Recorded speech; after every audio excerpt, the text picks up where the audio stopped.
পঞ্চম শ্রেণীর প্রিয় শিক্ষার্থী এসএলদার স্যার ইউটিউব চ্যানেল থেকে তোমাদের সবাইকে স্বাগতম। আজকে তোমাদের জন্য আরেকটি নতুন ভিডিও নিয়ে এসেছি। প্রশ্ন সেট 2 বাংলা মডেল প্রশ্ন। ইতিপূর্বে আমি প্রথম সেট দিয়ে দিয়েছি। আজকের সেট নম্বর 2 প্রথম পর্যায়ক্রমিক মূল্যায়ন 20 মার্কের একটি স্কুলের প্রশ্ন আমি বিশ্লেষণ সহ সম্পূর্ণ সমাধান দেখাবো।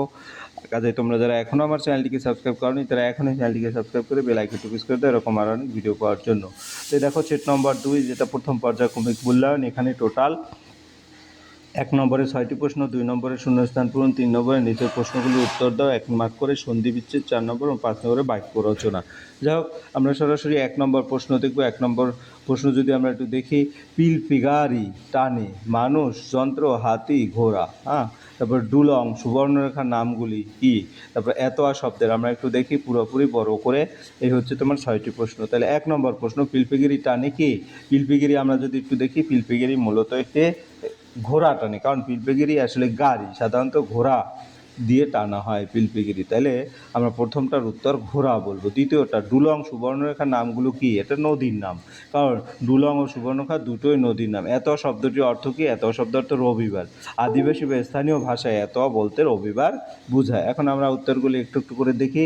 এটা হচ্ছে ঘোড়া, ডুলং এটা নদীর নাম, তারপরে এত শব্দের অর্থ রবিবার, ঠিক আছে। এরপর গল্পপুরো চেঁচাচ্ছে। গল্পপুরো চেঁচাচ্ছে, কোথায় চেঁচাচ্ছে? আমরা যদি দেখি, গল্পপুরো রূপকথা চাই। গল্পপুরো সবসময় রূপকথার গল্প চাই বলে চেঁচায়, অর্থাৎ ক নম্বর। ষষ্ঠ শব্দের সন্ধিবিচ্ছেদ কোনটি? ষষ্ঠ যোগ ঠ, ষষ্ঠ, অর্থাৎ খ নম্বর। তারপরে কারণ ষষ্ঠ শব্দটি সযোগ ঠ থেকে তৈরি হয়েছে। তিনি আমাকে গল্পের বইগুলি দিলেন, এখানে দিলেন শব্দটি ক্রিয়াপদ, খ নম্বর। এখন আমরা উত্তরগুলি একটু দাগিয়ে নেই। উত্তরগুলি যদি দাগাই দেখি, এখানে রূপকথা চাই বলে চেঁচায়, ষষ্ঠ শব্দের অর্থ ষষ্ঠ যোগ ঠ।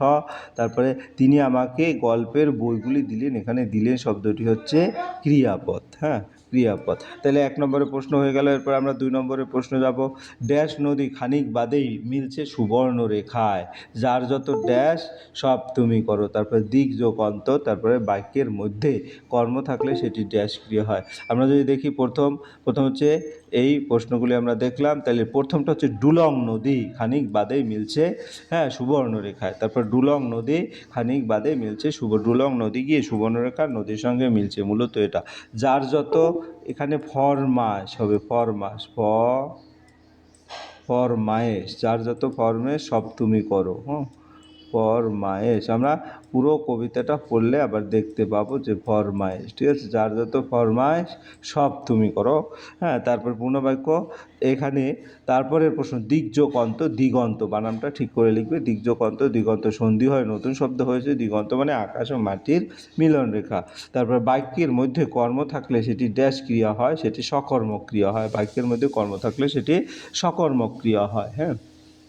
যে ক্রিয়ার সঙ্গে কর্ম থাকে তাকে সকর্মক ক্রিয়া বলে। উদাহরণ, সে বই পড়ছে, এখানে বই হলো কর্ম। তাহলে আমরা এরপরে যাব 3 নম্বরের প্রশ্ন। একটা আনন্দের এই কাজ হয়ে দাঁড়ালো, এখানে কাদের কিসের আনন্দের কথা বলা হচ্ছে? আসলে আমাদের 1 নম্বরের প্রশ্ন, কিন্তু এই প্রশ্নটা বেশ একটু বড়, সাজিয়ে গুছিয়ে তোমরা লিখবে। এরকম করে টোটাল 6টি প্রশ্ন আছে। তাহলে প্রথম প্রশ্ন, সেটা লীলা মজুমদার রচিত বুনোহাঁস গল্পে লাদাখের জওয়ানদের কথা বলা আছে। তাদের শিবিরে আশ্রয় নেওয়া দুটো বুনোহাঁসের, বিশেষ করে আহত হাঁসটি দেখাশোনা, খাওয়া দাওয়া, যত্ন নেওয়ার কথা এখানে আনন্দের কাজ হিসেবে বলা হয়েছে। আসলে এতটুকু বললেই হয়ে যায়। আমি আবার মূল আনন্দ যেটা, সেটা লেখার দরকার নাই, যেহেতু 1 মার্কের প্রশ্ন। জোয়ানদের ঘাঁটি কোথায় ছিল? আমরা দেখি, জোয়ানদের ঘাঁটি ছিল হলো লাদাখে। লাদাখে ছিল জোয়ানদের ঘাঁটি। বিমলাকে সারাদিন কোন কোন কাজ করতে হয়? বিমলাকে সারাদিন, নবকৃষ্ণ ভট্টাচার্যের যে বিমলাকে আমরা যদি দাগ অনুসারে দেই, তাহলে মায়ের জন্য পূজার ফুল তুলতে হয়। দুরন্ত খোকা কাঁদলে তাকে ভুলিয়ে রাখতে হয়। তারপরে ছাগলে নটে গাছ মুড়িয়ে খেতে এলে তাকে তাড়াতে হয়। দাদার পাতে লবণ দেওয়া এবং মায়ের পান খেতে ঝাল লাগলে চুন এনে দেওয়া। অর্থাৎ আমরা এতটুকু উত্তর লিখে দেবো, তাইলেই কিন্তু এনাফ। আমি 2 ভাবে উত্তর দিয়েছি, তোমাদের যেটা ভালো লাগে সেভাবে উত্তরটা দিয়ে দেবে।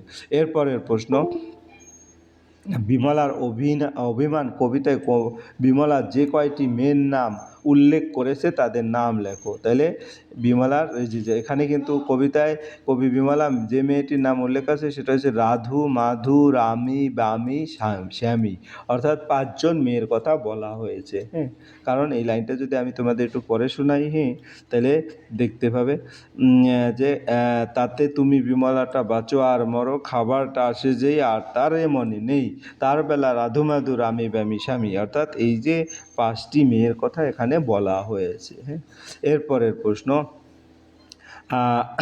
গল্পপুরো ঝোলায় কি কি ধরনের গল্প আছে? আমরা যদি দেখি গল্পপুরো ঝোলায়, হ্যাঁ, দত্তিদানব, যক্ষীরাজ, রাজপুত্তুর, পক্ষীরাজ, যেমন আছে তেমন, ঝলমলে সোনার কাঠি, ময়নামতি নদী, তেপান্তরের মাঠ, কেশবতী, নন্দিনী ইত্যাদি নিয়ে রূপকথার গল্প গল্পপুরো ঝোলায় বন্দিয়েছে, এদের নিয়ে সে গল্প বলে। এরপরে হাবু কোথায় গিয়ে কার কাছে নালিশ জানিয়েছিল? সুকুমার রায়ের লেখা দারোগাবাবু হাবু কবিতা হাবু থানায় গিয়ে দারোগাবাবুর কাছে নালিশ জানিয়েছিল। আমাদের কিন্তু উত্তর হয়ে গেছে। এখন কোথায় গিয়েছিল আরও ক্লিয়ার করে দিই, থানায়। এবং কার কাছে গিয়েছিল? দারোগাবাবুর কাছে। সে নালিশ জানিয়েছিল যে তার বড়দা, মেজদা এবং শেষদা ঘরে অনেক বিড়াল, কুকুর, ছাগল পুষছে, যার গন্ধে তার দম বন্ধ হয়ে আসছে। ঠিক আছে, এরপরে আমরা চলে যাব 4 নম্বরের প্রশ্ন। 4 নম্বরের প্রশ্ন কি বলছে?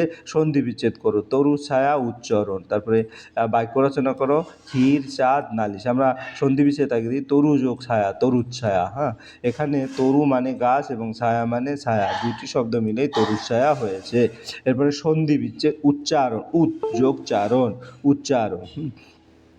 এখানে উদ্যোগ চারণ মিলে উচ্চারণ শব্দটি হচ্ছে, উচ্চারণ মানে সঠিকভাবে শব্দ বলা।